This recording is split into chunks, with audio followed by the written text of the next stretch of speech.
Bonjour et bienvenue dans l'émission Les Bonnes Ondes, une émission pour les aidantes et les aidants qui se déplacent dans les territoires, réalisée en public.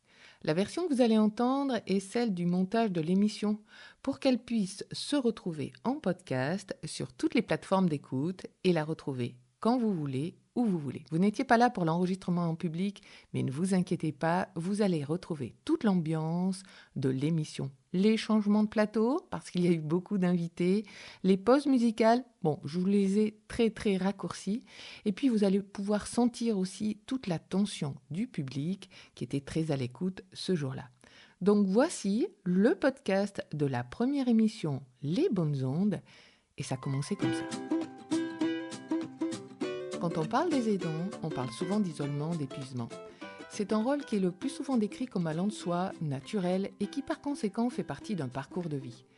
Savez-vous qu'aujourd'hui, on estime entre 8 et 11 millions d'aidants en France? En Nouvelle-Aquitaine, ils sont 6 millions. Demain, plus d'une personne sur 6 deviendra aidante. Habiter en ruralité cumule souvent les difficultés, l'habitat dispersé, l'accès aux informations centralisées dans les villes et quelquefois le modèle traditionnel qui incite à faire face sans demander de l'aide, sans penser à soi, parce qu'il faut d'abord penser à celle ou celui qui a besoin de nous.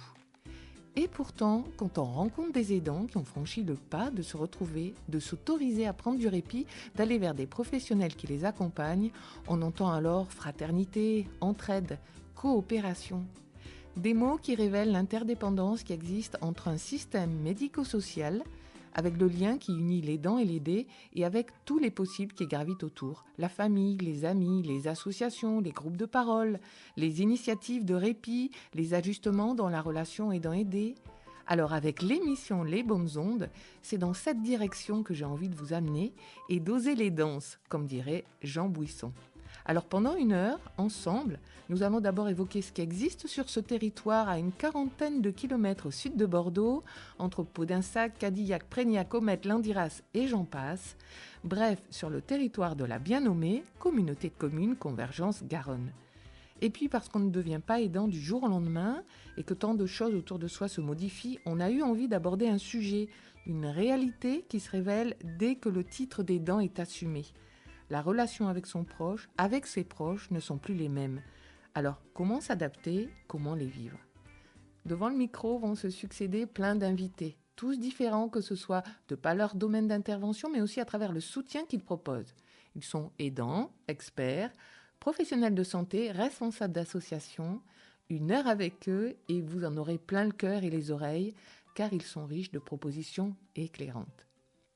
Et si notre première escale est ici à Podinsac, ce n'est bien sûr pas dû au hasard. Je vous ai donc parlé du territoire de la communauté de communes Convergence Garonne. Et il est vrai qu'en termes de lutte contre l'isolement des personnes âgées et des aidants, le pôle d'accompagnement citoyen propose des livraisons de repas à domicile, des portages de livres, des sorties et des vacances seniors, et puis une action destinée aux aidants plus particulièrement qui s'appelle le Bartage, nous en reparlerons tout à l'heure. Certes, nous sommes sur un territoire qui compte 27 communes, mais aujourd'hui, focus sur Podinsac parce que ce n'est pas une ville comme les autres. Elle fait partie des villes qu'on nomme ville aidante Alzheimer. Je vous laisse écouter l'interview de Yann Ferté, jeune conseiller municipal de Podinsac, qui a œuvré pour ce projet. Les bonnes ondes, c'est parti.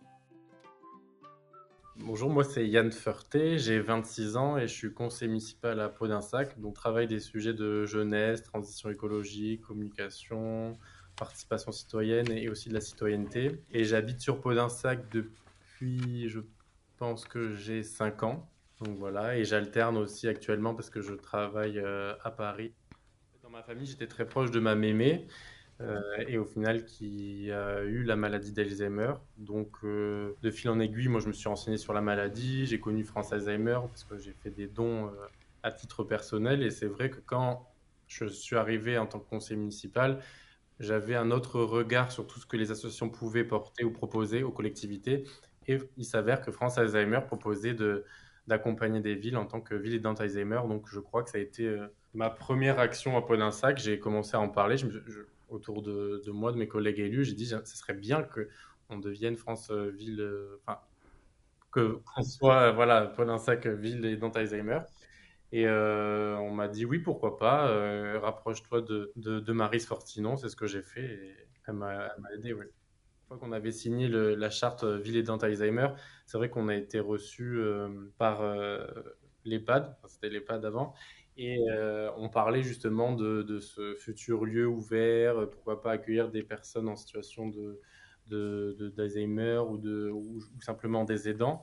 Et donc maintenant, avec la reconstruction du bâtiment et la refonte un peu de l'organisation, ça se met vraiment en place. Donc c'est encore une satisfaction à ce niveau-là.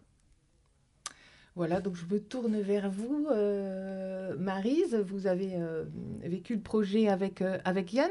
Du coup, après avoir signé la charte Ville aidante Alzheimer de Podinsac, qu'est-ce qui s'est mis en place concrètement?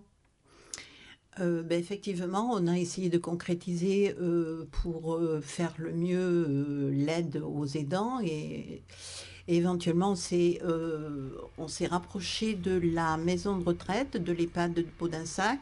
On a rencontré, avec l'aide de Madame Lissard Martine, qui est présidente de Alzheimer Gironde, on a donc rencontré Pauline Labadie, qui fait le lien entre l'association France Gironde et l'EHPAD. Et on a pu mettre en place des réunions de parole qui se font dans les locaux du CCAS de Podinsac une fois par mois, mais je vais la laisser développer son projet qui, je pense, est bien structuré depuis 2 ans. On en attaque la 3e année parce que disons que la commune a signé la charte en mai 2021. L'année d'après, nous avons fait une symbolique, c'est-à-dire la commune a offert un arbre pour, disons, mémoriser la journée mondiale de la maladie d'Alzheimer, que nous avons planté cet arbre donc au parc Chavat. Vous pouvez aller vous promener, vous trouverez l'arbre avec une plaque qui mémorise l'événement. Et nous avons fait aussi, entre-temps, un film débat dont Pauline vous parlera, au cinéma de Cadillac. Ma vie démente, hein, c'est ça? Voilà. Ouais. La ville, voilà. Mm.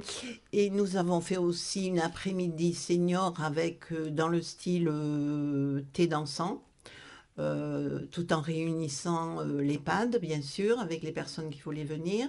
Ça a été un succès. Voilà, donc ça continue.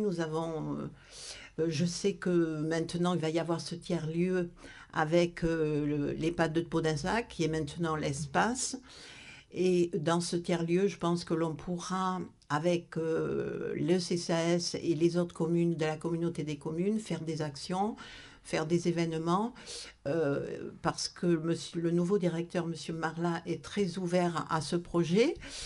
Et la commune, effectivement, par rapport à ça, tous les ans renouvelle sa lettre d'engagement pour que l'EHPAD devienne un lieu où tout le monde peut aller, où tout le monde y trouve son compte et faire un lieu très agréable et enlever toutes les idées préconçues d'une EHPAD. Voilà. Donc ça, on va essayer avec Pauline de continuer l'action. Et je suis très contente. Tout va bien. Bon, Voilà. merci beaucoup, Maryse. Oui. Formidable, vous n'avez pas parlé trop longtemps, c'était concis. Voilà. Super. J'ai essayé. Donc, à côté de vous, en face de moi, donc celle qui restera certainement le plus longtemps sur le plateau, j'espère que vous le savez, ça, Pauline. Vous êtes experte à la fois auprès des personnes âgées en perte d'autonomie et souffrant de la maladie d'Alzheimer ou maladie apparentée, mais aussi très concernée par les aidants. Alors, Pauline Labadie, ma première question, c'est, surprise, comment vous vous définiriez ? Alors, la différence entre se définir et se présenter, je ne la connais pas vraiment. J'ai plusieurs casquettes. Ma casquette principale, c'est celle de psychologue clinicienne, que j'exerce depuis bientôt 15 ans, où je travaille principalement en EHPAD, en maison de retraite, auprès de personnes âgées, présentant des troubles cognitifs, une perte d'autonomie. J'accompagne également les proches aidants, mais aussi les équipes soignantes qui accompagnent ces personnes au quotidien. Alors vous disiez aussi experte. Oui, je suis experte en tant que psychologue, mais ma connaissance théorique ne pourra jamais remplacer l'expérience personnelle que vit chaque aidant et qui pour moi m'enrichit dans ma pratique au travers de la rencontre chaque jour. Voilà. Bon, merci. En tout cas, c'est une belle approche, Pauline. Vous êtes référente Alzheimer sur le territoire. Et dans ce cadre, vous proposez des groupes de parole et des formations. De quel constat vous êtes partie pour proposer ces actions de soutien pour les aidants ? Alors, le constat, c'était les aidants ont souvent un vécu d'isolement face à la maladie de leurs proches. Ils ont souvent l'impression d'être seuls à vivre ça. Ce qu'on propose dans ces groupes, c'est de partager tous ensemble. Le fait d'entendre le vécu d'autres personnes permet souvent de dédramatiser les situations, de rompre l'isolement en partageant justement leur vécu avec des personnes concernées qui, elles, vont comprendre ce qu'ils vivent au quotidien, les problématiques évoquées et sans jugement. Voilà. Oui, c'est important. Effectivement. L'idée, c'est aussi de partager des pistes de solutions, des outils. Par exemple, le fait d'entendre certaines personnes dire face à cette situation-là, moi, j'ai réagi de cette façon ou j'ai mis en place ça. Voilà, ça permet de mieux saisir cette information que si moi, psychologue, toute seule, je la donnerais. Oui. Donc, notre constat, c'était celui-là, le fait du besoin des aidants de se rencontrer et de partager tous ensemble. Donc, effectivement, suite à la signature du partenariat avec France Alzheimer Gironde, à la signature de la charte Ville aidante Alzheimer avec l'association France Alzheimer Gironde, il y a eu un premier temps qu'on appelle une formation des aidants qui a été mise en place.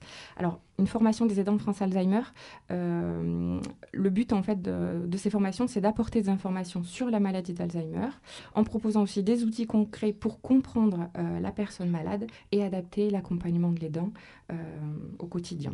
Cette formation, pardon Pauline, excusez-moi de vous couper, cette formation, elle se fait en plusieurs fois, en plusieurs journées qui se suivent ou c'est toutes les semaines, tous les mois ? Alors c'est une formation de 14 heures au total, qui est répartie sur 5 séances. Voilà, donc en général, on en fait une par semaine, donc ça dure sur plusieurs mois. Donc on a pu faire ça dans les locaux du CCAS. Voilà, c'est comme ça que le premier partenariat s'est fait.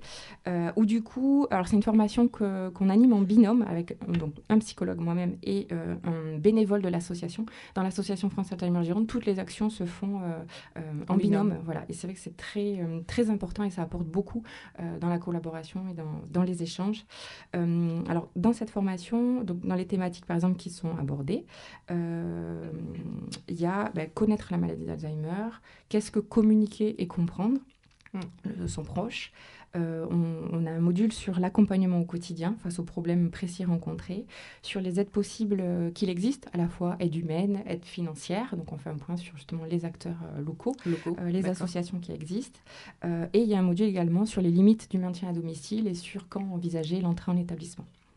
Voilà, donc on a commencé avec cette formation et suite à cette formation, en fait, les gens partagent tellement de choses très personnelles.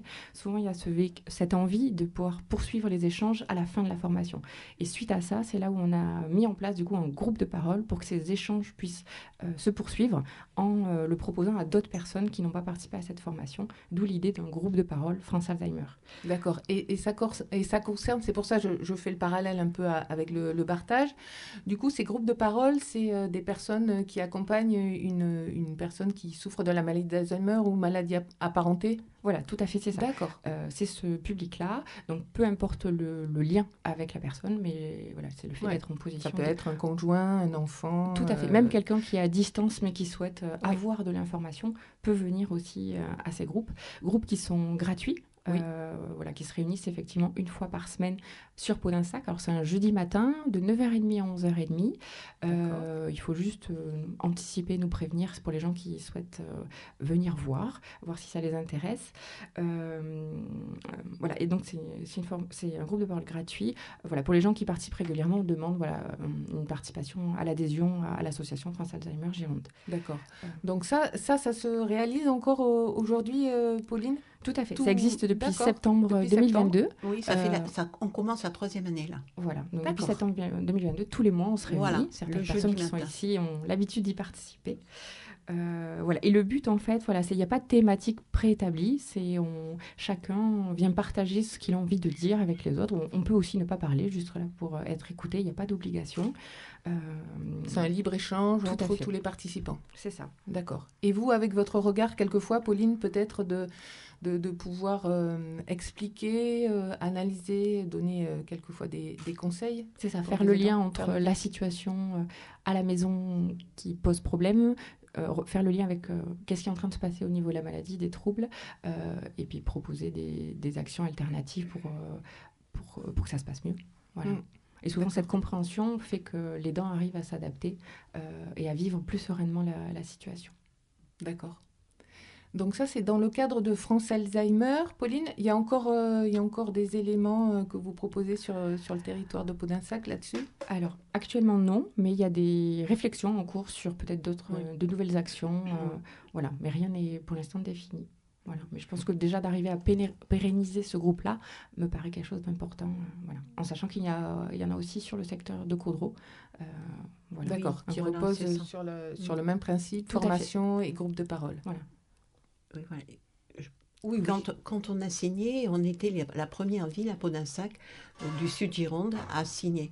Et ensuite, Léognan est venu nous retrouver, Créan est venu nous retrouver, et c'est parti à partir de là.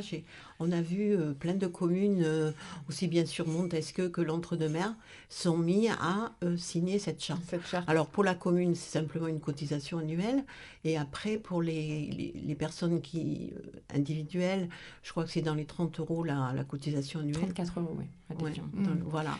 Et du coup, moi, ma question, c'est comment vous touchez ces aidants ? Comment ces aidants viennent vers vous ? Est-ce qu'il y a une communication particulière par la municipalité ? Comment ça se déroule ?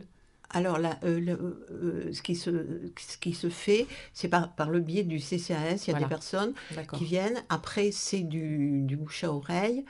C'est des personnes que l'on connaît. Nous, les élus, on connaît les familles. On les côtoie pour d'autres événements. Et à ce moment-là, on voit, on échange. Et à ce moment-là, on oriente soit vers...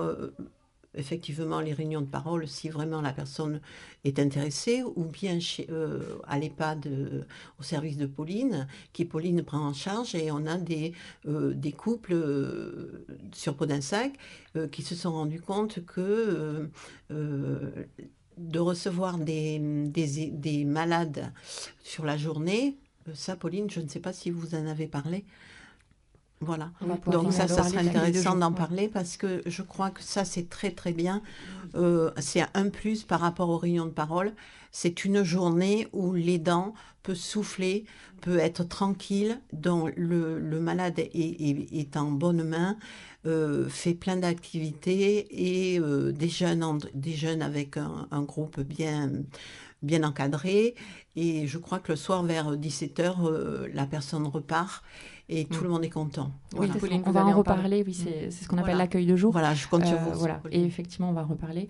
Et effectivement, l'accueil de jour, beaucoup de familles qui participent à l'accueil de jour participent également au groupe de parole et rencontrent d'autres personnes de l'extérieur. Après, c'est aussi un travail de partenariat, notamment avec les services du secteur, notamment l'équipe ESA, qui est l'équipe spécialisée Alzheimer du secteur sur Caudreau, oriente aussi beaucoup d'aidants qui accompagnent eux à domicile à la fin de leur prise en charge sur partenaires. Il peut y avoir le CLIC, il peut y avoir... Voilà. Il y aura Laurine tout à l'heure qui va nous parler du CLIC. Qui nous oriente vers le groupe de parole.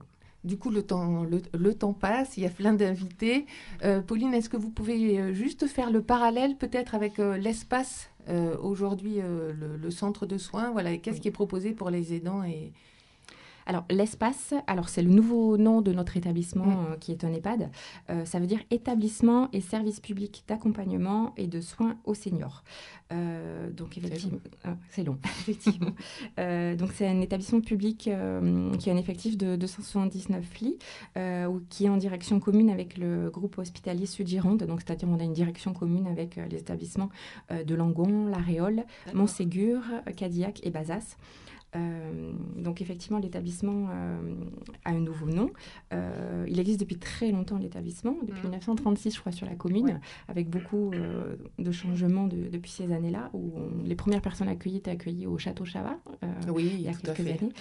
Voilà, donc évidemment, depuis, il y a eu beaucoup de travaux, de restructuration, notamment ces 7 dernières années. Là, ça y est, on arrive enfin au bout. Donc, en termes d'architecture, on a des locaux neufs et une modernisation de tous les équipements, donc c'est très important. C'est du confort aussi pour les aides soignantes, du coup. Tout à fait. Donc, nouveau logo et du coup, de nouvelles perspectives d'accompagnement, effectivement, qui se sont ouvertes. Donc, notamment pour les aidants, donc effectivement, on a un accueil de jour, ce dont vous parliez, Madame Fortinon. Donc, l'accueil de jour, en fait, on peut accueillir 6 personnes par jour qui ont un diagnostic de maladie d'Alzheimer ou de maladie apparentée, qui vivent à domicile exclusivement. Ça permet, en fait, le répit de l'aidant. L'idée, c'est d'accueillir le proche sur la journée où on va lui proposer des activités thérapeutiques. Donc, c'est une ASEG, une aide-soignante spécialisée en gérontologie qui va proposer des activités de stimulation pour maintenir les acquis, notamment effectivement aussi stimuler la mémoire et les autonomies du quotidien. L'idée, c'est aussi de retrouver des activités de plaisir. Et de permettre le relais aussi en douceur dans un environnement qui est plutôt contenant. Voilà, donc ça, c'est l'accueil de jour. Après, on a d'autres actions, notamment on a des lits d'hébergement temporaire, 3 lits d'hébergement temporaire sur la structure. Là, c'est si l'aidant veut s'absenter durant plusieurs jours, voire plusieurs semaines, l'établissement prend le relais en fait jour et nuit. Chaque aidant a droit à maximum 90 jours par an, qui peuvent aussi, dont la PAP peut prendre en charge une partie, si je ne dis pas de bêtises, d'un point de vue financier. Donc ça, il faut savoir que ça existe, beaucoup d'établissements le proposent. Et on a également 3 lits d'hébergement temporaire d'urgence, où là, en fait, qui sont déclenchés par un dispositif qui s'appelle le DAC 33. Donc, c'est le dispositif d'appui à la coordination qui, lors de gestion de situations dites complexes à domicile, peuvent nous solliciter pour demander en urgence, en fait, l'entrée d'une personne malade. Par exemple, si l'aidant est hospitalisé en urgence et qu'il n'y a pas de relais à domicile pour accompagner la personne malade, il peut y avoir une proposition de place dans ce contexte-là. Oui, c'est important parce que c'est vrai, c'est toujours une inquiétude de l'aidant. S'il y arrive quoi que ce soit, qu'est-ce qui va se passer pour la personne qui l'accompagne? Et dans l'idée de se laisser du temps pour travailler les conditions du retour à domicile ou un relais avec un autre type de structure. Voilà. Et on a aussi une unité spécialisée qu'on appelle une UHR, une unité d'hébergement renforcée de 14 lits, qui est une unité fermée, en fait, sécurisée, qui accueille là aussi des personnes avec un diagnostic de maladie d'Alzheimer ou maladie apparentée, qui présentent des troubles du comportement qui sont qualifiés de modérés. C'est-à-dire que ça répond à certains critères bien précis. Notamment, ce sont des personnes qui peuvent présenter de la déambulation et qui peuvent se mettre en danger en fait, en errant sur l'extérieur et qui nécessitent du coup cette mise en sécurité dans une unité fermée. D'accord. Donc ça, ce sont des propositions, relais, en tout cas, que peut proposer l'établissement en plus de l'EHPAD classique, où nous avons notre place. Bon. Merci beaucoup, Pauline. Du coup, le temps file. Edwige est autour du plateau et vous allez nous parler aussi du Bartage, qui est un accueil aidant aidé. Mais avant, je vous fais écouter le témoignage de Nicole que vous avez juste derrière vous dans le cadre de l'exposition. Son témoignage, je vous laisse écouter. Alors, je ne serais pas arrivée à surmonter cette difficulté, en fait, sans aide. D'où le fait que j'ai beaucoup apprécié l'activité aidant-aidé, parce que quand ça m'est tombé sur la tête, je me suis dit, je suis perdue. Je ne peux pas y arriver. Je ne peux pas y arriver seule. Et je ne peux pas y arriver seule parce que j'avais trop de questions, trop d'obligations, c'était trop lourd pour moi à porter toute seule. Le fait de venir partager mes difficultés, d'entendre les difficultés des autres me montre que je ne suis pas seule dans cette situation. Et en fait, il y a aussi l'aide apportée par cette discussion, les échanges, et parfois on trouve la solution, parfois pas, mais parfois on trouve la solution, et c'est une grande aide que je n'aurais pas seule. Oui, ça revient vraiment à ce que vous disiez, Pauline. Le fait de se retrouver entre aidants, il y a vraiment quelque chose de réconfortant et et d'important. Edwige, est-ce que vous pouvez nous dire depuis combien de temps existe le Bartage et un peu sa genèse? Oui, tout à fait. Donc ce projet est né d'une rencontre entre deux professionnels, une psychologue du CLIC et une animatrice en gérontologie. L'idée était de proposer un lieu ressources aidant-aidé sur le territoire Convergence-Garonne. L'objectif, c'était d'offrir un temps de répit, de soutenir la relation aidant-aidé et de partager ce qu'ils vivent au quotidien dans un cadre chaleureux et convivial. Aussi en mars 2020, avec l'appui et le soutien financier de la communauté de communes et du CLIC, le Bartage démarrait les premières rencontres. Juste avant le Covid. Exactement. Donc, on a pu démarrer même une rencontre en direct et après, on a retravaillé différemment en mettant en place des visios. Donc, le projet se déroule sur la commune d'Aumette, au Café Épicerie, parce que le lieu était important pour nous, un lieu qui vit, un lieu où les gens peuvent se rencontrer autrement, pas que dans le cadre du Bartage. Donc c'est pour ça qu'on a démarré sur Aumette. À la suite de ça, en janvier 2022, on proposait un autre lieu, donc l'Andiras, pour un deuxième groupe aidant-aidé. De l'autre côté de la Garonne. Oui. Puisque le territoire est quand même étendu. Donc, et on sait que la mobilité est quand même assez compliquée. Donc voilà, 2 lieux, Aumette et l'Andiras. Au niveau du déroulé, donc on propose 2 rencontres par mois sur chaque site, le vendredi après-midi de 14h à 16h30. La première rencontre est plutôt une séance libre où le groupe fait un tour de table, échange sur ce qui leur est arrivé, sur comment ils se sentent. Chacun est libre de prendre la parole et de dire ce qu'il a envie de dire. À la suite de ça, selon la demande du groupe, on peut être présent en apport d'informations sur les actualités du territoire ou proposer même des activités créatives, ludiques ou faire intervenir des professionnels dont ils ont besoin. Donc un temps de parole, mais pas que. Oui, exactement. D'accord. Et la deuxième rencontre, donc, c'est une séance avec un psychologue, donc groupe de parole, avec des thématiques selon le besoin du groupe. Donc vraiment, les 2 groupes sont différents, donc les thématiques d'un groupe à l'autre peuvent être différentes. Le psychologue vraiment s'adapte au groupe. D'accord, aux demandes du groupe. Quoi d'autre, Edwige, aussi dans le cadre de ce Bartage? Des sorties, non? Oui, on propose 2 sorties à l'année, 2 sorties aidant-aidés.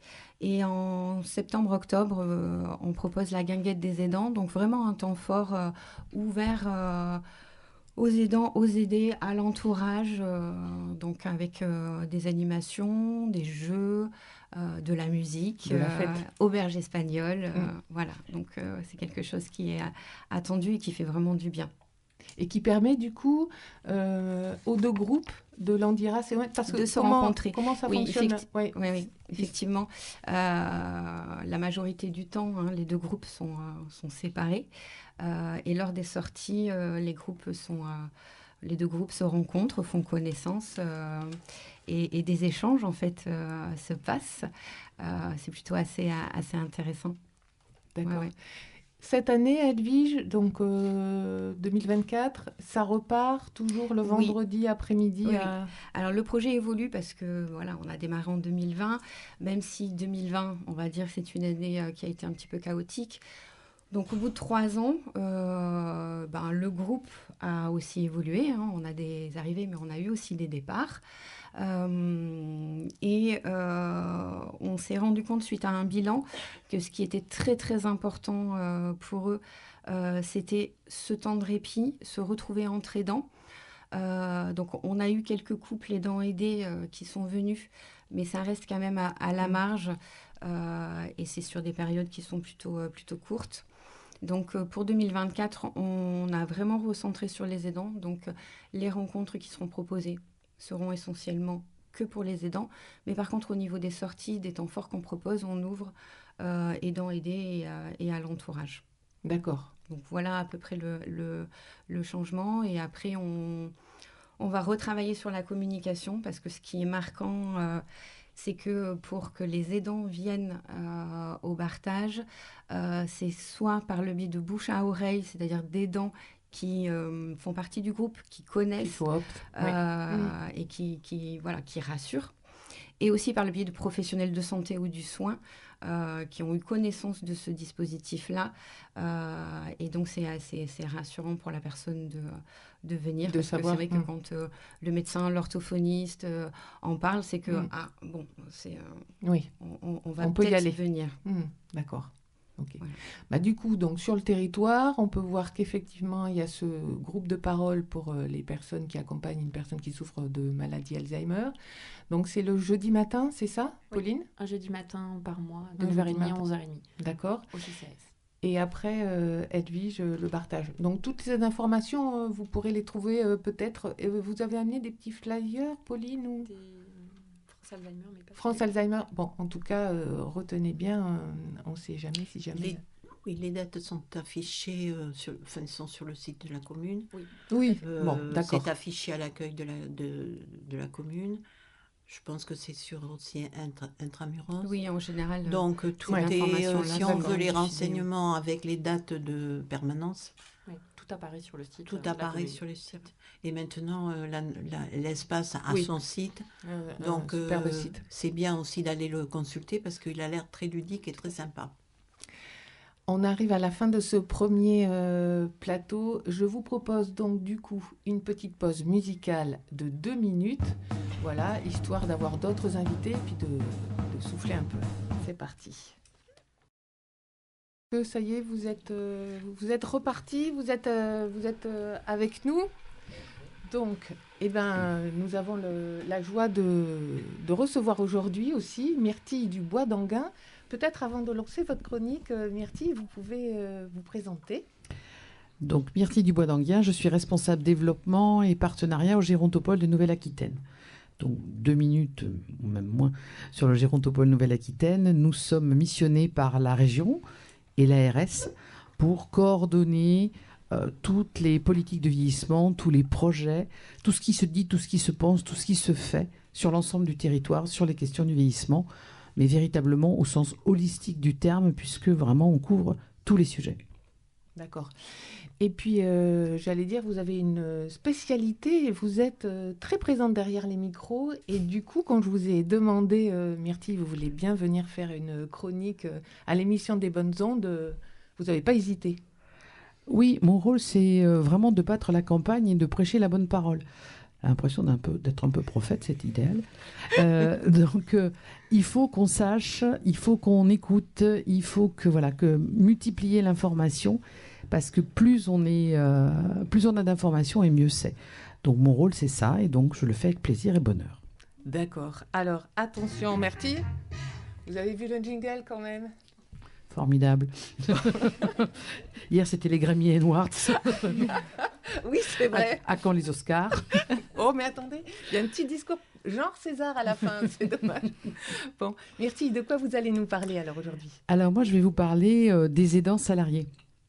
Parce que tout à l'heure, on a évoqué les 11 millions d'aidants en France, des 6 millions sur la Nouvelle-Aquitaine. Et en fait, 30% de ces aidants sont 70%, sont des aidants salariés. C'est-à-dire que ce sont des personnes qui jonglent assez difficilement, quelquefois, entre leur vie professionnelle et leur vie personnelle. Oui, mais il y en a autour de cette table, d'ailleurs. Donc, pour eux, c'est un véritable défi. Un véritable défi parce qu'ils se doivent, du moins c'est comme ça qu'ils le pensent, à leur entreprise, donc d'être performants, d'être efficaces, d'être présents, mais ils se doivent aussi à leurs proches, leurs enfants, leurs parents, leurs conjoints, qui sont en perte d'autonomie, et donc là, il faut les aider. Donc c'est assez compliqué à plusieurs niveaux. Donc la gestion du temps, parce qu'on a un temps en entreprise à effectuer. Alors, c'est vrai que heureusement, et merci le Covid, grâce à ça, c'est devenu un peu plus cool quand même. Mais bon, voilà, quand on est aux 35 heures, on est aux 35 heures. Et puis, parallèlement, eh bien, il faut s'occuper. Est-ce que l'infirmière est passée? Je dois être là parce qu'il y a le médecin. Je dois être là parce que. Ah bah aujourd'hui, il n'y a pas le portage de repas, donc il faut que j'aille préparer le repas. Donc, c'est véritablement un grand écart que l'on vit au quotidien. Et ce grand écart, il génère beaucoup de stress et d'épuisement. Moi, je l'ai connu à titre personnel très peu, parce que je dirais que j'ai eu la chance, parce que c'est malgré tout une chance. Maman est décédée très vite, en 2 mois, d'un cancer fulgurant. Donc on ne s'y attendait pas. Alors c'est vrai qu'il y a du chagrin, il y a de la tristesse, et mon Dieu, que c'est difficile. Mais je n'ai pas connu la difficulté d'être dans une réunion et que l'hôpital vous appelle. Enfin si, je l'ai connu, mais très peu. Votre maman ne va pas bien, votre maman décompense, il faut que vous veniez, voilà. Et pour des personnes pour qui ça dure longtemps et quelquefois plusieurs années, bah c'est un grand stress. D'ailleurs, 30% des aidants décèdent avant l'aider. Ouais, c'est effrayant. Hein. Et c'est des personnes qui n'ont plus de vie. Je ne sais pas si vous vous souvenez d'une jeune animatrice télé qui était très très connue, alors j'ai oublié son nom, dont le fils était autiste, mais autiste profond, autiste lourd. Elle avait plus de vie, voilà. Hein. Malheureuse. Alors, l'autre jour, j'ai appris que son fils était décédé à l'âge de 16 ans. Alors c'est affreux, elle a perdu son enfant. Et je me dis, c'est une vraie libération aussi, parce que... c'était son travail, son enfant, son travail, son couple a explosé, elle n'a pas réussi à renouer. Donc ça, c'est compliqué. Donc ça génère énormément de stress. Et puis, au niveau du travail, il y a une perte de performance, une perte de production. Quand vous avez la tête ailleurs, est-ce que maman a bien pris ses cachets? Est-ce que maman n'a pas allumé les plaques et est partie? Ou est-ce que papa? Ou est-ce que on a du mal à être à 100% dans son travail. Une pression de l'employeur, du coup, des fois aussi. Une pression de l'employeur aussi. Oui, parce que... Alors, on va en reparler, mais aujourd'hui... Heureusement, ça se libère un peu. Les gens commencent à comprendre parce que justement, il y a de l'information, parce que justement, on en parle de plus en plus. Mais c'est vrai que, je sais pas, tout le monde a connu cette expression, quand on arrive au travail, on laisse ses ennuis au vestiaire. Je ne sais pas si vous êtes des euros, moi, personnellement, non. Quand je vais pas bien, et je vais pas bien au boulot, et je vais pas bien tout court. Voilà. Donc, l'histoire de laisser ses ennuis au vestiaire, c'est tout simplement ridicule. Voilà. Quand vous avez des ennuis, les ennuis ils vous collent à la peau. Moi, j'ai été directrice d'EHPAD pendant 10 ans. J'ai eu des salariés qui étaient dans des grandes difficultés personnelles. Ça se ressentait au niveau du travail. Et il faut le comprendre et il faut l'entendre. Oui, mais pour les aidants, c'est pas toujours simple. Hein. Il y a comme une honte presque, je dirais. Ah, complètement. Beaucoup d'aidants, et notamment des aidants salariés, sont dans l'isolement social. Parce que c'est, quand on dit métro-boulot, c'est métro-aidance, aidance-métro. On ne fait que ça. Donc, on n'a plus la possibilité de sortir, d'aller au cinéma, d'aller rencontrer du monde, d'aller... on est pris dans cet engrenage. Alors, certes, il y a des propositions, des offres de répit, mais qui sont insuffisantes. Et là, justement, j'étais avec les unions départementales des CCS il y a quelques jours, et qui disaient, en Charente-Maritime, par exemple, en Charente, ils sont vraiment très, très mal lotis sur le répit. Donc, s'il n'y a pas, on ne fait pas. Voilà. Oui, bien sûr. On n'a pas le temps de souffler. Donc voilà, donc ça, c'est vraiment les problématiques qui sont rencontrées par les aidants salariés. Du côté des employeurs, ce que je vous disais, ça s'assouplit un petit peu quand même, parce que justement, ça a été de plus en plus évoqué. L'État s'en est mêlé un petit peu, a facilité, a permis des congés supplémentaires. Et puis, c'est vrai, ce que je disais quand même, c'est que le Covid... Malgré tout, moi je suis quelqu'un d'excessivement positif et j'essaie de trouver du positif même dans le tout noir. Ça a été une chance parce qu'on a été obligé d'être en télétravail, que les employeurs se sont rendus compte que le télétravail c'était pas si mal que ça, que franchement les salariés, et que ça permettait de donner une souplesse qui redonnait de l'envie au personnel. Oui, pouvoir choisir son temps, c'est important. Voilà, exactement. Et aujourd'hui, eh bien, on retrouve cette souplesse d'horaire, souplesse de lieu, qui permet... là, j'ai par exemple une de mes collègues qui a un petit souci, enfin, c'est son petit bébé qui a un souci de santé, plutôt que de s'arrêter pour enfants malades, surtout des jours pour enfants malades, il n'y en a quand même pas beaucoup sur une année, eh bien, elle a demandé à la direction du Gérontopole si elle pouvait travailler depuis chez elle. Et donc, je gère le bébé tout en travaillant. Ça, c'est intéressant. C'est une grande avancée. C'est plus qu'intéressant, c'est une grande avancée que j'ai pas connue, moi, quand j'étais plus jeune. Donc, il y a la politique des congés flexibles. Donc, ça, c'est une nouveauté. Il y a l'aménagement des postes. Je viens d'en parler. Et puis, il y a des propositions d'aide aux salariés. Là, par exemple, je suis en train d'accompagner sur le bassin d'Arcachon une jeune femme qui a été concierge d'entreprise pour une entreprise, c'est-à-dire qu'elle était la nounou des cadres. Donc, comme c'est une entreprise qui n'embauchait que les cadres, il fallait que ces cadres soient à 100% à leur travail, donc complètement dépollués de tous les problèmes du quotidien. Efficacité. Donc, voilà. Donc, ils arrivaient le matin, j'ai besoin de prendre un rendez-vous pour le contrôle technique de ma voiture, j'ai besoin d'emmener ça chez le pressing, pla. Elle s'occupait de tout. Et cette personne, son poste a été supprimé malheureusement, ou heureusement, parce que justement, je lui ai proposé de rebondir et de devenir concierge pour les aidants salariés, avec une mutualisation d'entreprise.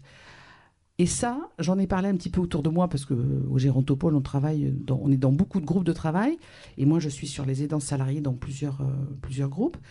J'en ai parlé avec mes petits camarades qui m'ont dit c'est génial, c'est formidable, il faut qu'on l'aide. Voilà.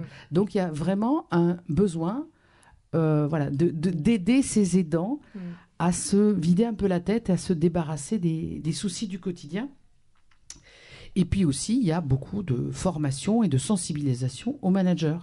C'est-à-dire que les managers à l'ancienne, j'espère qu'il y en a de moins en moins, mais pour ceux qui restent, leur expliquer que non, quelqu'un qui va faire une formation, quelqu'un qui va avoir un peu plus de temps, eh bien, il sera plus efficace après, il sera reconnaissant auprès de l'entreprise, parce que si l'entreprise l'aide, il saura reconnaître que l'entreprise l'a aidé.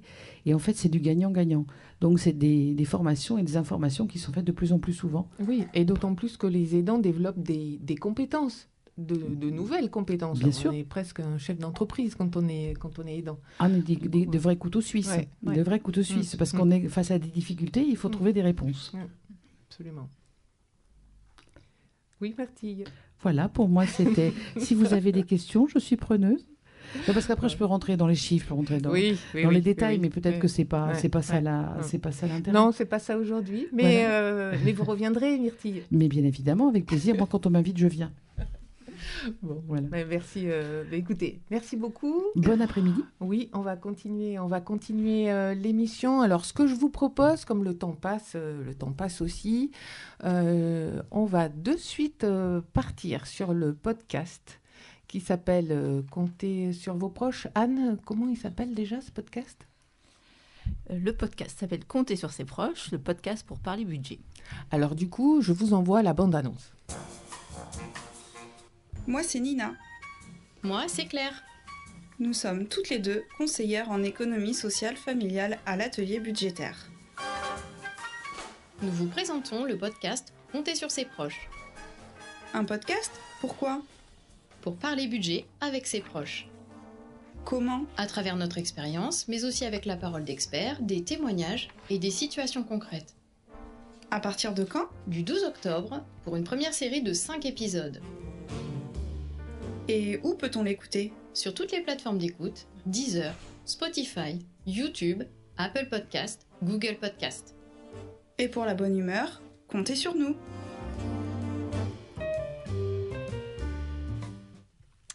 Voilà la bande-annonce du podcast. Anne, vous avez amené des petits flyers et on pourra les retrouver pour pouvoir écouter le podcast ?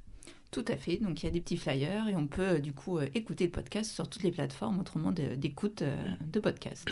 Très bien. Alors votre association, l'atelier budgétaire, n'a rien à voir a priori avec les aidants et néanmoins je dirais qu'avec ce podcast justement elle lève un tabou. Alors Anne, pourquoi ce podcast et pourquoi a-t-il sa juste place au sein de votre association ? Alors effectivement, l'association, donc l'atelier budgétaire, est une association qui a pour ambition de favoriser l'inclusion financière et de prévenir en fait les difficultés financières de tous les publics en les accompagnant, en les soutenant dans leur démarche et dans la gestion de leur budget. Dans ces publics, on accompagne un certain nombre de personnes qui rencontrent des difficultés financières et notamment chez les seniors, puisque par exemple en 2023, on a accompagné autour de 280 seniors. Et ces publics, on se rend compte notamment en Gironde, qu'il y a une forte augmentation de la précarité financière au travers des plus de 60 ans. Et à travers ces entretiens qu'on peut mener, ces actions qu'on peut mener auprès des seniors girondins, on se rend compte aussi qu'il y a des problématiques d'aidants. Et on rencontre dans le cadre de nos accompagnements individuels sur le budget, du coup des personnes qui viennent en famille, donc soit au sein d'un couple, où il y a un des deux qui peut être malade, et donc c'est cette personne-là qui gère le budget, des personnes qui viennent entre enfants et parents. Voilà, donc c'est ces situations qui nous ont donné envie de créer une nouvelle action de sensibilisation, puisque la vocation de l'association, c'est aussi de faire de la prévention, et donc d'agir en amont, pas toujours de façon curative, et de proposer de l'information et du conseil à des publics qui ne viendraient pas spontanément vers une association, parce qu'on est une association aussi d'accompagnement social, donc composée de travailleurs sociaux, donc des personnes qui pourraient avoir un petit peu peur de s'approcher des travailleurs sociaux et de se dire non, cette aide n'est pas pour moi, c'est pas fait pour moi, j'ai jamais demandé d'aide de ma vie. Voilà, donc l'idée c'était aussi à la fois de lever le tabou de l'argent, et c'est important de parler de sa relation à l'argent et de son budget au sein de la famille, mais aussi lever le tabou un petit peu, l'aide ce n'est pas pour moi, et je dirais les travailleurs sociaux encore moins. Du coup, quand on parle impact financier avec ses proches, ça veut dire aussi quelque part que ça peut être un déclic, en tout cas un signal. Le fait de constater peut-être chez son proche qu'il y a un dérèglement financier. Ça, c'est aussi une volonté que vous avez voulu transmettre dans ce podcast, Anne ? Alors, on se rend compte que dans les premiers signaux, on va dire, de fragilité financière liée au vieillissement et à la perte d'autonomie, que la difficulté à réaliser des démarches administratives ou à reprendre, en fait, à payer ses factures, à ouvrir ses courriers, ou tout simplement aussi à chercher des nouvelles ressources pour se faire aider à son domicile, c'est des signaux, en fait, de difficulté. Et parfois, les enfants ou l'entourage s'en rendent compte en se disant « Oh là, c'est bizarre, il y a une pile de courriers sur la table. Habituellement, ça ne se passe pas comme ça dans la maison de ma maman, de mon papa. » Voilà, donc c'est des premiers signaux qui doivent alerter. Donc c'était un des objectifs du podcast, c'était de se dire aussi, à travers notamment l'épisode 2, c'est de voir justement quels sont un peu les signaux qui peuvent nous permettre d'agir et de réagir et d'essayer d'entamer une discussion, un dialogue serein aussi sur cette question de l'argent et du budget au sein de la famille.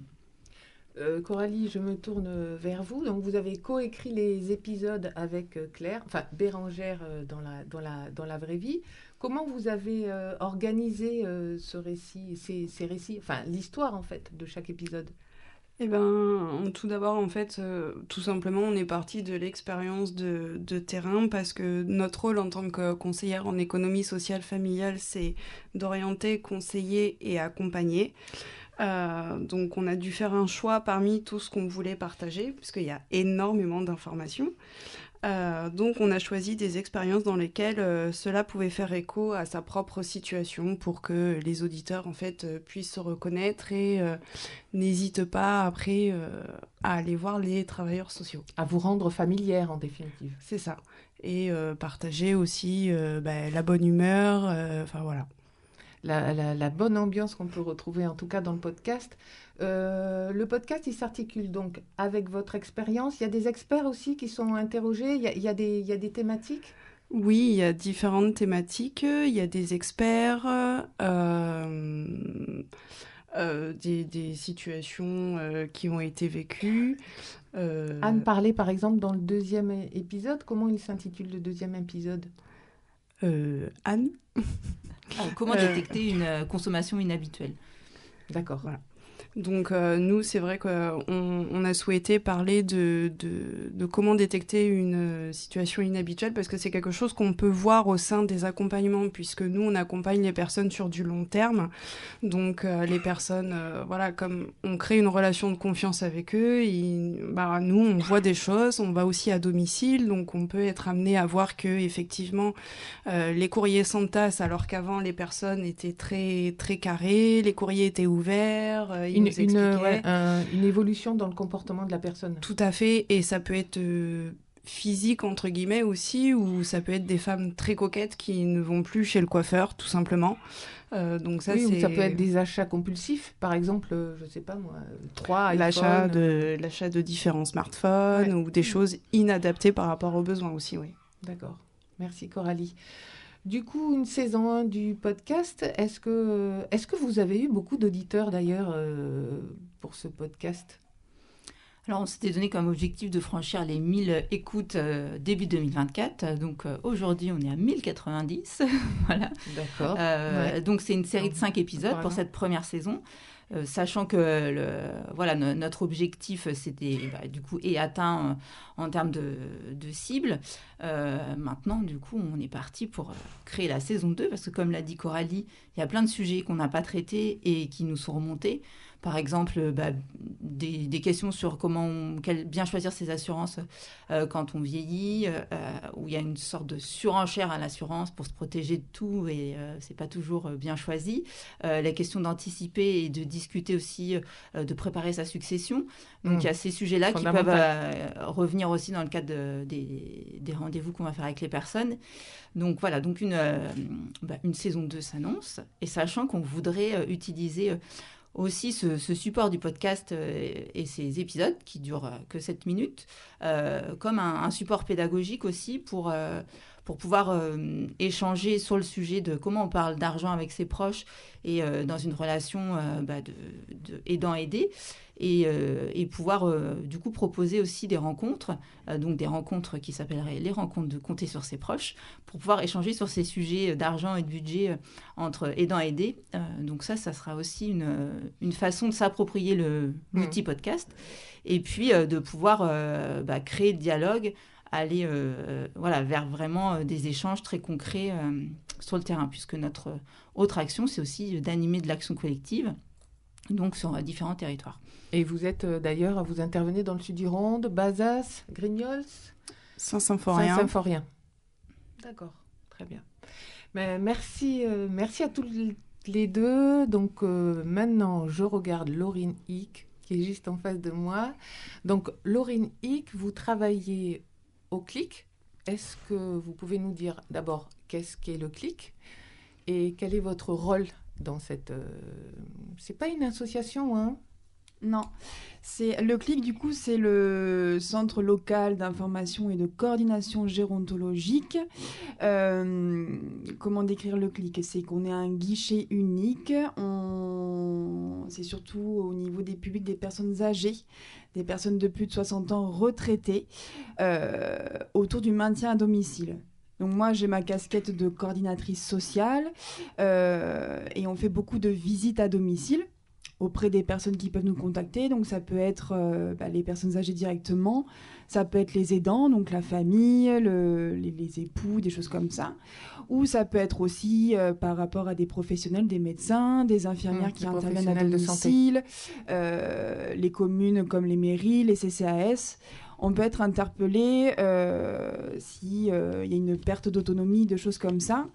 Et donc on intervient à domicile pour faire une évaluation globale de la situation, donc sur le plan de l'autonomie, sur le logement, comment est aménagé le logement, sur les difficultés que peuvent rencontrer la personne, et aussi voir un petit peu les aidants, comment ils sont dans cette situation-là. Oui, c'était ma question, Laurine, du coup. Est-ce que quand vous faites la rencontre avec l'aidé, on va dire, il y a aussi l'aidant qui... Est-ce que vous y allez ou est-ce que l'aidant vient vers vous ? Comment ça se passe, ces rencontres ? Souvent, c'est l'aidant qui nous contacte. Alors, des fois, ça peut être un aidant, on va dire, un peu secondaire, parce que des fois, les aidants ne se rendent pas compte qu'ils sont dans ce rôle-là d'aidant. Et des fois, ça peut être les petits-enfants, des choses comme ça, des personnes un peu secondaires. Voilà, parce que des fois, les personnes ont du mal à s'identifier en tant qu'aidant. On dit, bah non, ça ne me concerne pas, je ne me sens pas concernée. Et en fait, en discutant, ils se rendent compte qu'un petit peu si. Mais ça prend un petit peu de temps à définir tout ça. Et le fait d'aller au domicile des gens, Laurine, comme je sais que vous faites partie aussi du Bartage, le fait de rencontrer les aidants chez eux et qu'eux, ils vous identifient aussi comme une personne qu'ils peuvent retrouver dans le cadre du Bartage, ça compte ? Oui, ça aide beaucoup parce que à domicile, on peut instaurer un petit lien de confiance. Alors des fois, ça ne se fait pas automatiquement parce que ça demande du temps, mais par moment, ça peut aider. On peut parler du Bartage aussi, et des fois, ça peut aider pour qu'ils puissent venir au Bartage. Alors des fois, ce n'est pas forcément évident non plus, donc il faut y aller plusieurs fois, ça demande du temps, mais on y arrive petit à petit. D'accord. Le clic, Laurine, il est facilement joignable. On trouve les coordonnées dans toutes les mairies, en fait, les Exactement, CCAS. oui, c'est ça. Oui. On est basé à La Réole. On intervient sur tout le Sud-Gironde, tous les territoires. Moi, j'interviens principalement sur le secteur de Pau-d'Ensac et de Saint-Symphorien et Villandreau. Mais on peut intervenir sur Cadillac, sur Bazas, Targon, Sauveterre, voilà, vraiment partout. Ouais, c'est un grand domaine. Bon, on va finir pour cette petite partie, pour ce petit plateau. Je vous propose, alors, encore une petite pause et après, il y aura une grande pause musicale, mais changement de plateau pour terminer cette première partie. Merci à toutes les trois.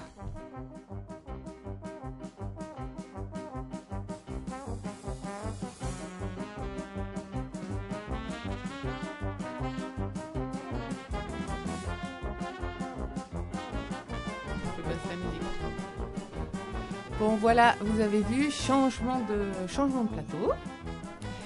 Alors, pour finir cette première partie de l'émission, moi, je suis très heureuse d'accueillir sur le plateau Pierrette, père aidante, on peut dire ça, Pierrette, que vous êtes une père aidante. Père aidante, tout à fait. Oui. Ouais. Oui. Bon, disons que la partie aidant c'est arrêté, quoi. Ouais. Par le décès de mon mari, donc. D'accord. Donc du coup, on va en reparler juste un petit peu après. Et puis juste en face de moi, alors je vous dis tout de suite, on les appelle les Christines, mais c'est pas un groupe de musique. Néanmoins, elles pourraient, peut-être bien que vous feriez. En tout cas, vous êtes, vous avez peut-être eu des propositions d'ailleurs déjà. Bon, en tout cas, vous allez nous parler. Vous êtes cofondatrice d'une association qui s'appelle Mieux vivre à sa façon. Pas toujours facile à dire, et vous allez nous en parler après. Pierrette, je tourne vers vous parce que j'avais envie que vous témoigniez de la manière dont vous avez vécu les différentes étapes de votre parcours d'aidante auprès de votre époux. Voilà. Ça a été des années, bien sûr, ça se manifeste 2 ou 3 ans avant, on voit des choses qui ne vont pas et tout ça, alors on se dit, et on s'inquiète, et là, l'angoisse arrive, et j'ai demandé quand même d'être aidée, parce que je ne savais pas, disons peut-être, j'avais peur de ce qui allait m'arriver, et j'étais en désarroi. Alors je dis, il faut que quelqu'un m'aide, mais je savais qu'il existait donc ces services. Et je me suis adressée au CLIC de La Réole. Et c'est eux qui m'ont donné, comme ils font ces réunions, les bartages, là, j'y suis allée dès le départ. Et oui. Dès que vous avez senti que vous étiez en difficulté. Voilà. Et j'ai là, auprès de toutes les personnes qui sont là, c'est bien parce qu'on évacue, on parle de ses problèmes, on témoigne, oui, mais... Et puis on écoute les autres et puis on a des conseils. Le psychologue, tous les 15 jours, on avait, une fois par mois. Et ce qui m'a permis, moi, d'accepter. Voilà. Parce que c'est la première des périodes, c'est qu'il faut accepter. Et l'acceptation, c'est très, très difficile. Et à force, bon, ça a été mieux. Puis bon, il y a eu des périodes où il y a une petite accalmie. Alors on se dit, tiens, chouette, ça va aller. J'ai accepté quand même le fait que... Et puis après, ça s'aggrave. Alors quand ça s'aggrave, là c'est... Alors on a décidé, donc, après quelques mois, parce que c'est-à-dire que moi, ce que je voulais, c'est être soulagée un petit peu dans un sens comme dans un autre. Et je me disais, bon, peut-être dans un endroit où on peut y faire un séjour, mais pas tout le temps, quoi. Et puis finalement, bon, j'ai eu cette place à l'EHPAD. À l'EHPAD, oui. Et on a opté pour ça. Mais alors après, ça a été le problème, parce que, bon, bien sûr, il n'allait pas mieux. Et après, ça a été la culpabilité, quoi. Ça a été la culpabilité totale. Et heureusement que j'ai eu le Barthage qui m'a bien aidé à tout ça, quoi. Tout le temps me faire aider, les psychologues, tout ça. Mais ce que vous dites pas, Pierrette, et c'est vrai qu'il y a ce sentiment de culpabilité chez les dents, mais il y a aussi l'épuisement. Ah, ça, l'épuisement, de toute manière... c'est-à-dire qu'à moi, à partir du moment où je m'en suis séparée, si on va aller par là, j'avais donc parce qu'il me semblait tout le temps que je pourrais y arriver, mais c'est vrai que c'était devenu impossible, quoi. C'était devenu impossible, et puis ça allait, où c'était moi, ou c'était lui, quoi. Oui, en fait, voilà. Il y a un moment où la solution ne se... Bon, je pense qu'il y en a beaucoup qui sont dans ce cas-là, hélas. Et ça a été très, très, très difficile, mais enfin, bon. Et avec beaucoup de patience, et puis avec cette équipe autour, ça m'a... Vraiment, j'ai été... Mais vous avez de la ressource aussi, Pierrette, parce que... et je trouve que c'est important à dire, c'est que vous faisiez une activité aussi qui vous permettait de vous faire du bien, entre guillemets. C'était la sophrologie. Oui, c'était la sophrologie, oui. Ça, de toute façon, je fais la sophrologie depuis... Justement, quand j'ai commencé à ne plus être très bien et tout ça, la sophrologue... je peux le dire, c'est Floriane Ortega à Gornac. Elle est super, c'est une super fille. Enfin, moi, je me sens tellement à l'aise avec elle que c'est super. En tout cas, ça veut dire que prendre ce temps pour soi... C'est important. C'est important parce que déjà, elle est là pour nous remonter le moral. Et puis tout ce qu'on peut faire au point de vue de la respiration... tout ça, ça nous permet d'accepter, ça nous permet de continuer, quoi. Voilà. Merci Pierrette. En tout cas, merci de votre témoignage. Et moi, ce que je remercie, c'est le Barthage, parce que vraiment, c'est une structure qu'il faut, si vous avez besoin, il faut y aller. Bon, le message est passé. Merci Pierrette. Alors, mieux vivre... Oh, vous pouvez rester là, Pierrette. Oui. Mieux vivre à sa façon... qui commence? Christine à droite ou Christine à gauche? Je ne sais pas. Christine, moi. Allez, Christine Fanchon. Donc, bonjour, je suis Christine Fanchon, l'une des cofondatrices de l'association Mieux vivre à sa façon.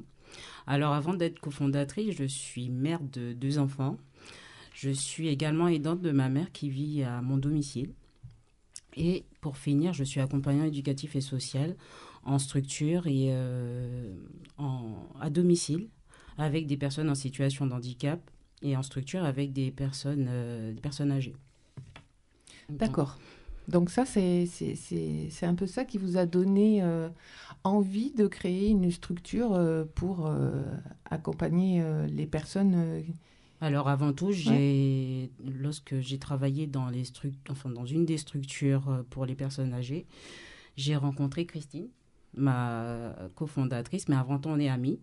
Donc, on a développé une relation amicale assez forte, en fait, qui a permis qu'on se pose des questions pour accompagner les personnes différemment de ce qui était proposé en structure.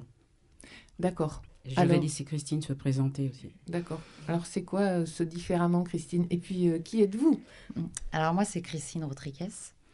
Je suis aide-soignante, donc je travaille en établissement aussi auprès de personnes âgées et à domicile auprès de personnes en situation de handicap. Donc, on s'est rencontrées toutes les deux donc dans une structure, c'est sur Mérignac. Donc, c'était une maison de retraite pour les personnes Alzheimer et Parkinson. Et effectivement, on s'est rendu compte au fil du temps où on travaillait là-bas que les personnes étaient à domicile étaient pas à domicile, étaient mis en structure beaucoup trop tôt. Et donc, on avait justement ce syndrome de glissement qui fait qu'ils rentraient dans la dépression, qui se laissaient aller et qui, du coup, n'avaient pas leur place à ce moment-là en structure. Donc, avec Christian, on y avait réfléchi, on s'est posé des questions et on s'est dit pourquoi ne pas monter justement une association ou une entreprise qui fait qu'on accueillerait des personnes âgées qui seraient isolées en milieu rural et également des personnes en situation de handicap et leurs aidants, tout en gardant cette autonomie ou le peu d'autonomie qu'ils ont à leur domicile, en faisant des activités, des sorties, des ateliers, pouvoir créer du lien, pour pouvoir partager certaines choses. Et ce qu'on voudrait mettre vraiment en avant, ce serait l'intergénérationnel et justement aussi le fait de faire des groupes de parole pour les aidants. Parce que du coup, notre présidente, qui s'appelle Émilie Dauphin, qui était anciennement notre cadre, justement, à l'établissement où on a travaillé ensemble, et qui est maintenant coach aidante. Donc, elle serait là pour faire des groupes de parole pour les aidants. Donc, ça peut être des groupes de parole ou être en individuel aussi, pour les personnes qui seraient un peu plus réservées. Donc, on a décidé justement de faire cette association qui donnerait du répit du répit aux aidants et de sortir de l'isolement les personnes âgées et les personnes en situation de handicap. C'est ça, c'est à la fois faire du lien social, permettre aux aidants aussi de se retrouver et de pouvoir rompre leur isolement. Tout ça en même temps, comment vous l'avez imaginé ? Alors, on l'a imaginé de la façon suivante, c'est qu'on travaille en étroite collaboration avec la mairie de Prégnac, qui nous confie un lieu où on va faire des ateliers avec nos bénéficiaires. Alors, ces ateliers peuvent être faits en journée ou en demi-journée.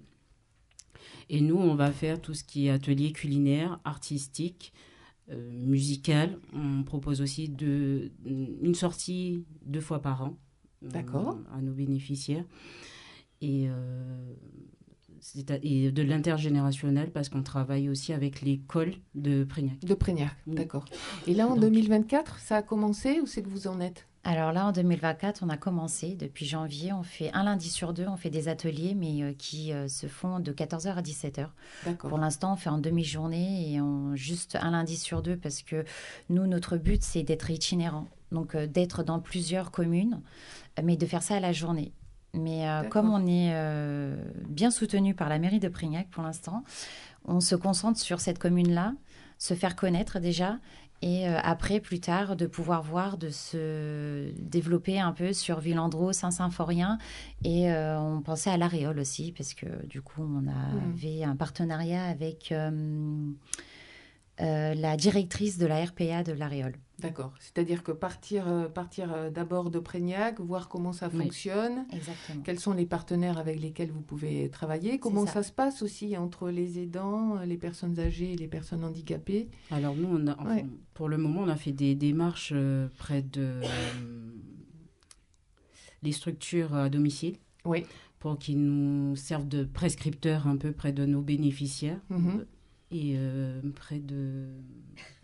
Donc, du coup, auprès des ADMR, par exemple? L'ADMR et Aide Avenir. Et puis le SUGIMAD. Et le SUGIMAD. Oui. D'accord. Donc, voilà. Donc là, on attend justement cette rencontre. Avec ces 3 personnes, on a déjà rencontré justement Aide Avenir. Et donc là, on va rencontrer les 3 personnes, enfin les 3 responsables en même temps pour qu'on puisse justement développer ce partenariat et recevoir un peu plus de bénéficiaires actuellement. Donc là, c'est vraiment tout jeune, on vient tout juste de commencer. Donc pour l'instant, ça se passe bien. On a fait quelques événements, on se fait connaître de petit à petit. Si les gens veulent venir vous rejoindre, est-ce que là, en février, il y a une date ou au mois de mars? Oui, alors là, le 19 février, il y a un atelier qui sera fait donc de 14h à 17h à la salle Poupeau à Prégnac, qui est juste à côté de la crèche. D'accord. Qu'est-ce que vous allez proposer ce 19 février? De la cuisine, Non. Des arts plastiques Non, parce qu'on a fait des crêpes ce lundi. On a fait des crêpes avec une bénéficiaire qui était avec nous de 14h à 17h. D'accord. Donc, on a fait des crêpes, on les a dégustées ensemble et elle était très contente de ce moment. Oui, le 19 février, c'est les merveilles. Ah oui. Ouais. Alors là, vous parlez au cœur. Donc après, on aura le 4 mars aussi et le 18 mars. D'accord. Où on aura aussi d'autres ateliers. Bon, mais très bien. Voilà. Dans le podcast, du coup, je mettrai toutes les informations pour que les gens, s'ils ont envie de vous rejoindre, puissent vous contacter. Oui, avec plaisir. Oui, parce que ce sera sur réservation, effectivement, pour qu'on puisse avoir assez de place pour tout le monde. Parce que pour l'instant, on n'est que toutes les deux. Oui. Et on fait vraiment ça un lundi sur deux, parce que nous, on continue, nous, à travailler de nuit. Oui. C'est bien, vous dormez quand, alors quelques heures, quand on peut. Mais ça va. Bon, mais merci à toutes les deux d'être venues sur le plateau. Et puis, pareil, vous n'avez pas de flyers, là? Vous n'avez pas pu amener des petits flyers qu'on puisse déposer? Si, on va t'en Oui, vous pouvez les mettre sur les tables. Comme ça, du coup, on pourra... Eh bien, voilà notre première pause un peu plus longue. Comme ça, on prend le temps de boire, de manger, de se poser. Et il y aura la deuxième partie du plateau. Le temps passe hyper vite. Il sera moins long, mais il sera aussi tout aussi intéressant. On parlera surtout de la relation avec son proche et avec ses proches. À tout à l'heure.